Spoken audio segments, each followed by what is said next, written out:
मुझे लगता है कि हमारा जो एजुकेशन सिस्टम है उसको एक पूरा रिफॉर्मेशन की जरूरत है, रिस्ट्रक्चरिंग की जरूरत है, वापस लाने की जरूरत है। एक ईमानदारी की शुरुआत हुई है, वो इसलिए भी कि हेमंत सरकार को रियलाइजेशन हो गया है और इसीलिए वो कहते कहते ये भी कहा कि हमारे घर तक इंक्वायरी पहुंचती है तो हम उसका स्वागत करें। मैं समझता हूं कि कल्पना सोरेन और हेमंत सोरेन दोनों इस राज्य के युवा होने के नाते भी इस चीज पर उतने ही गंभीर है।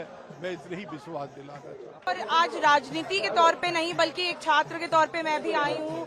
बहुत लोगों से मिलके ये खुशी हुई है कि हम सब एक साथ जुड़ पाए हैं, भले वो एक दुख के लिए हो, क्योंकि बहुत सारे बच्चों को इससे दुख हुआ है। आप देखते हैं तो पूरे परिवार जो है एक तरीके से सफर करते हैं अगर एक पेपर लीक होता है। ये छोटी सी चीज बहुत बड़ी हो गई और पूरे देश भर में अब जा चुका है। तो बिल्कुल एक साथ जो जुड़े हैं उसका कुछ एक अच्छा समाधान हो। मुझे लगता है कि हमारा जो एजुकेशन सिस्टम है उसको एक पूरा रिफॉर्मेशन की जरूरत है, रिस्ट्रक्चरिंग की जरूरत है, वापस लाने की जरूरत है। उस पर बिल्कुल काम होना चाहिए, सिर्फ हमारे राज्य का भी नहीं बल्कि देश का। क्योंकि आप राजनीति से भी जुड़े हुए हैं तो एक राजनीतिक फैक्टर भी इस आंदोलन में आ जाता है कि हेमंत सोरेन को क्या कहना चाहेंगे, एक चुनाव भी लड़े इससे पूर्व, उनसे क्या रिक्वेस्ट करना चाहेंगे इन बच्चों को? मेरा बस यही रिक्वेस्ट होगा, हमारी भी जो सरकार है झारखंड की, उनसे भी यही रिक्वेस्ट है कि बिल्कुल कोई समाधान ढूंढिए और आपको जो भी चीजें मिली हैं, जो बच्चों ने एविडेंस भी दिए गए हैं उनको, उस पर सच में कोई एक कार्यवाही भी हो और जल्दी से जल्दी हो। और लीक को कैसे रोका जाए उस पर आगे जाकर कोई अगर काम करे तो हम सबको बहुत खुशी होगी और यही चाहते हैं बस।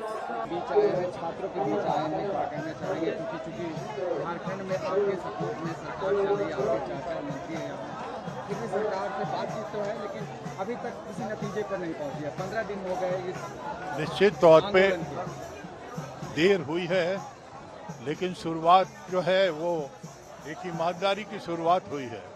वो इसलिए भी कि हेमंत सरकार को रियलाइजेशन हो गया है और इसीलिए वो कहते कहते ये भी कहा कि हमारे घर तक इंक्वायरी पहुंचती है तो हम उसका स्वागत करें। जिस राज्य में हर रिजल्ट जो है वो सेल आउट होता हो, उस राज्य में कोई भी सरकार क्या पाएगा, किसके लिए सरकार होगा अगर जब युवा हमारा और हमारा छात्र बर्बाद रहेगा। तो मैं समझता हूं कि जो चिंगारी छात्रों ने शुरू चलाई है ये निश्चित रिजल्ट लाएगा और हम सब लोग राजनीतिक से ज्यादा एक संघर्ष के लोग रहे हैं, हम सब लोग इसको निर्णायक स्तर तक ले जाएंगे।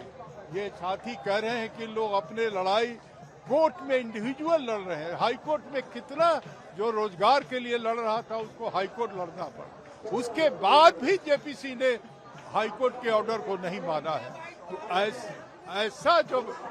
ऐसा अगर कोई व्यवस्था हो तो उसको इस सरकार के अगुवा को, मुख्यमंत्री को एकदम कुट्टी कुट्टी काट के खत्म करना चाहिए, कोई उसका अंश बचे नहीं।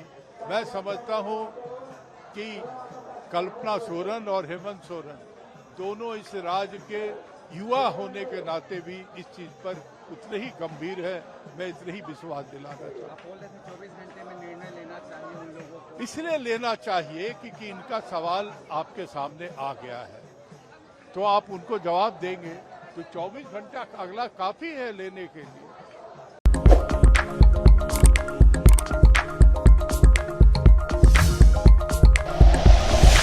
Like and share videos, subscribe करें हमारा चैनल और प्रेस करें बेल आइकॉन। News 11 भारत, सच है तो दिखेगा।